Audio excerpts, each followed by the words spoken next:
Sekuphele 3 months album Akhuzana lokhu yaphuma nge-21 kaNovember 2025 nyakenye kwakuLwesihlanu kwi-Friday kodwa-ke izolo ibihlanganisa 3 months cabanga ukuthi i-90 days leyo.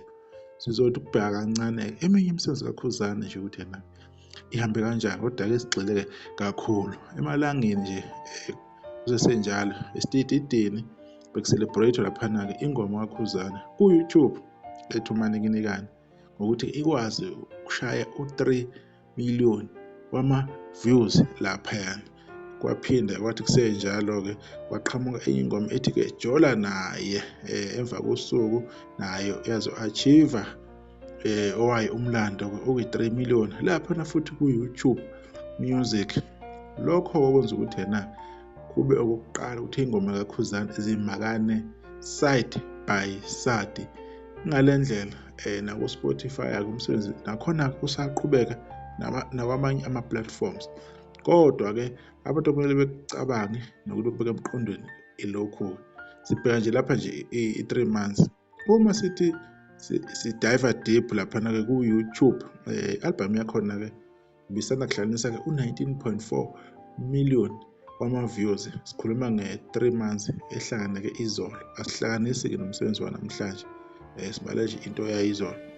Lapha ku-Spotify umsebenzi wakhona wagcina uthi 12.4 wama-million ngokuyinamba-ke sagcina ukuyithola. Asazi ukuthi-ke inamba okuyiyona yona-ke isikubani kodwa nje sigcina nje ukucheck-a kwaku-12.4 million. Lokho kwenza ukuthi i-album uma uyihlanganisa kulama-platforms oyi-2 ikuphe u-31.8 million streams osekusele kancane-ke ukuthi yena-ke ihlanganise-ke u-32 million ungakayibali-ke nezinye-ke iy'ndawo. Lo msebenzi kaKhuzana-ke oyikhulumelayo esaziyo ukuthi yena-ke mnandi abantu bayawuthanda, abantu bawuthokozela, abantu bawudlalela kakhulu-ke bawudlale ngamandla compare nemisebenzi edlulile. Lowo msebenzi odlulile othi yena angidlali ney'ngane wawumuhle kakhulu kodwa-ke abantu bawudlala ngendlela bawudlala ngayo baphusha kodwa-ke kulokhu-ke abantu-ke bathe ukufaka umfutho-ke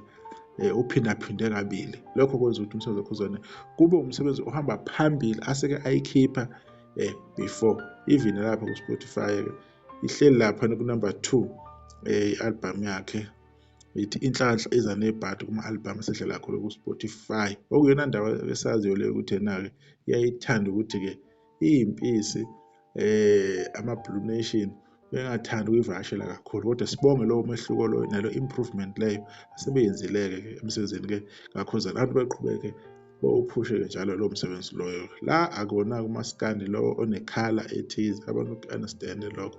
Umaskandi nje lo uKhuzana awucula esafika namanje sihamba ngawo iwona abhilivelayo ukuthi yena uyamsebenzela nakwazi ukuwucula-ke kangcono. So ezinye nezinto-ke abantu balokhu bekhomperisha izinto ey'ngapheli. Umuntu ucula ngendlela yakhe le abonayo ukuthi izofitha kahle uma ifika-ke kubantu. Nabantu abaningi bayawuthokozela-ke ngaleyo ndlela leyo. Bekuyilokho nje sifuna ukuzokubheka njengamanje emsebenzini kaKhuzana-ke kodwa uma kuba nezinto ey'velayo because ngiyacabanga kunama-God Black akhona laphana asetholakele maybe ingoma eziwu-4 ngiyophinda ngibuye uma sekuhlangene-ke i-platinum ngama-single athize laphana akuyi-album le inhlahla iza nebhadi because kunama-views nama-streams okusamele atholakale ukuze kuhlangane ini lawo ma-platinum as ama-single. Ilokho nje-ke esizophinde sibuye sizokubheka kodwa kwamanje bekuyile i-update ekhona.